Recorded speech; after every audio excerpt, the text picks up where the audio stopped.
ఖచ్చితంగా మంత్రి గారు పేరు మార్చడంలో మాకు పెద్ద ఇంట్రెస్ట్ లేదని చెప్పేసి అన్నారు. దయచేసి అట్లనే కొనసాగించాలని చెప్పి కూడా వారిని కోరుతున్నా, కొనసాగించాలని వారు చెప్పారు. ఒకవేళ ఇందులో చాలా మిస్టేక్స్ ఉంటే 1,52,00,000 ఎకరాలకు డైరెక్ట్గా వాళ్ళకి అకౌంట్లో పోతుంటే రైతులు కానీ ఇంకోరు కానీ ఒక మాట ఎందుకు మాట్లాడలే? ఇలా భూమిలో అన్నదమ్ములు పంచుకున్నట్లయితే ఊర్లో ఇలా ఒడ్డు వరం చెక్కే దగ్గర కూడా కొద్దిగా జరుగుతుందిరా అని చెప్పేసి వాళ్ళందరూ వచ్చి అడ్డు నిలబడుతుంటారు. ఇవాళ ధరణి వచ్చిన తర్వాత వాళ్ళకి ఇవాళ ఈ ధరణి ఏదైతే అథెంటికేటెడ్ ఒక రిజిస్టర్డ్ డాక్యుమెంట్ లాగా ఇవాళ పాస్బుక్ వచ్చిందో వాళ్ళందరూ కూడా హాయిగా నిద్రపోతూ నా భూమి ఇది అని చెప్పుకునే ధైర్యం, నాకు ఇంత ఆస్తి ఉన్నది, దీని ధర ఇంత అని చెప్పుకునే ధైర్యం ఇవాళ పేద రైతులకు కలిగింది.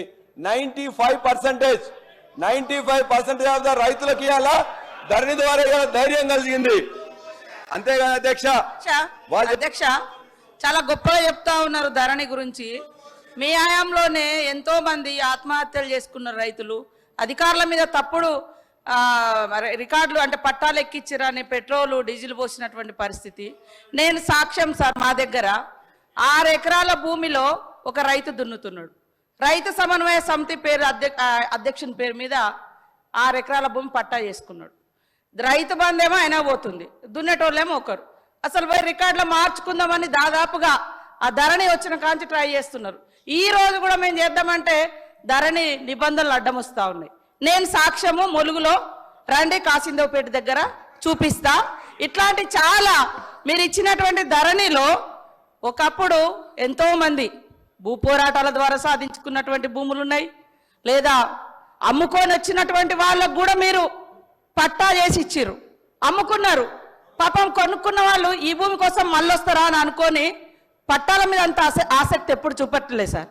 వీళ్ళు ఎప్పుడైతే రైతు బంధు లేదా ధరణి అనేది తీసుకొచ్చిన తర్వాత అమ్ముకున్న వాళ్ళు కూడా ఇక మాకు కేసీఆర్ గారి హయాంలో పట్టా వచ్చింది కాబట్టి ఇది మాదే అని వస్తున్నారు. పాపం మీరు కాస్త కాలం కూడా తీసేసిర్రు, దున్నుకుంటున్నటువంటి ఆధారం లేకుండా చేసేసిర్రు. ఇవన్నీ మీరు చేసి మరి అద్భుతం అంటే ఇప్పుడు మీరు అన్నట్టుగా గ్రామీణ ప్రాంతాల నుంచే మాకు ఎక్కువ రిజల్ట్ ఇచ్చిర్రు. ధరణి అంటేనే ఒక భయాన్ని ఇచ్చేటువంటి దానిలాగా మీరు ఆ యొక్క చట్టాన్ని చేసిరు కాబట్టే ఇవాళ తీసుకురావాల్సి వచ్చింది. అదే కాకుండా అనేక మంది అడుగుతున్నారు మమ్మల్ని, ఇంకెప్పుడు మారుస్తారు, ఇంకెప్పుడు మాకు ఒరిజినల్గా మేము సాగులో ఉన్నటువంటి వాళ్లకు హక్కులు వస్తాయని.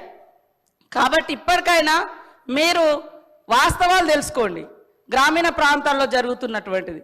ఇట్లా ఇప్పటికి కూడా మా దగ్గర నేను అనేక సార్లు అసెంబ్లీలో కూడా చెప్పిన, ఉమ్మర్ ఖాన్ పేరు మీద ఇంకా పట్టా వెళ్తుంది. ఎప్పుడో వాళ్ళ నాన్న కలెక్టర్ అంట నిజాం కాలంలో, అప్పుడు 16,000 ఎకరాల భూములు పట్టాలు చేసుకున్నారు. మన రాజేశ్వర రెడ్డి అన్న గారికి కూడా తెలుసు మల్లంపల్లి ప్రాంతంలో ఏం జరుగుతుందో. మైనింగ్ కానీ ఇతరత్ర కానీ సాగులో ఒకరున్నారు, పట్టాలు ఒకరికి వచ్చింది. పాపం వాళ్ళకి ఎలాంటి ఆధారం లేకుండా అవుతున్నది, ఆత్మహత్యలు అవుతున్నాయి, హత్యలైనాయి. మీరు వీఆర్ వాళ్ళని తీసేసారు. ఎందుకు తీసేసారు? వాళ్ళు తప్పులు చేసినా తీసేసారు. మరి 5 ఏళ్ళు మీకు టైం ఉండే, కనీసం ఒక్క తప్పునైనా సరిదిద్ది మళ్ళీ ఎవరికైతే భూములు దక్కాలో వాళ్ళకు హక్కు ఇచ్చిరా? ఇవ్వలేదు మీరు. కాబట్టే ఈరోజు ఇందిరమ్మ ప్రభుత్వంలో, ఎందుకంటే ఇందిరాగాంధీ గారు అంటేనే భూ పంపిణీకి ఆద్యురాలు. 7 times 7 విడతలుగా పేదలకు ఎస్సీ ఎస్టీలకు అసైన్ భూములు పంచినటువంటి ఘనత కాంగ్రెస్ ప్రభుత్వంది. ఆ పట్టాలు కూడా మీరేమంటారు, మీకు ఇది గవర్నమెంట్ భూమి కాబట్టి మేము గుంజుకుంటున్నాం అని లాక్కొని అనేక మందికి వాళ్ళ దగ్గర నుంచి లాక్కున్నారు. కొన్నాళ్ళు ఖాళీ ఉంచారు, తర్వాత ఎవరిదో పేరు వచ్చి అని ఉంటుంది అదే గవర్నమెంట్ భూమి అనే పేరు మీద. కానీ గవర్నమెంట్ భూమి కాబట్టే ఆ రోజు ఇందిరాగాంధీ గారు ఎస్సీ ఎస్టీలకు వెట్టి చాకరి నుంచి విముక్తి కలిగించడం కోసం అసైన్ చట్టం తీసుకొచ్చి భూములు పంచింది. కానీ ఈరోజు చూస్తే అధ్యక్ష, సీలింగ్ యాక్ట్ తుంగలో తొక్కబడ్డది. కళ్ళ ముంగట్నే వందలాది ఎకరాలు, వేలాది ఎకరాలు ఫామ్ హౌజులతో కూడుకున్నటువంటి భూమి ఏదైతే భూ వికేంద్రీకరణ జరిగిందో, భూ పంపిణీ వచ్చిందో, అది వాళ్ళ మళ్ళా కేంద్రీకృతమై ఒక్కొక్కరు మరి ఏ రకంగా ఫామ్ హౌజులు కనబడుతున్నాయో అది మరి సీలింగ్ యాక్ట్ కిందికి రాదా? కాబట్టి ఇట్లాంటి అన్నీ కూడా సీనన్న గారు రాబోయేటువంటి భూమాత ఏదైతే చట్టం ఉందో ఖచ్చితంగా ఇవన్నీ మీరు విస్తృతంగా చర్చకు పెట్టాలి. రైతుల యొక్క ఆవేదన వినాలి, ఆబ్జెక్షన్స్ తెలుసుకోవాలి.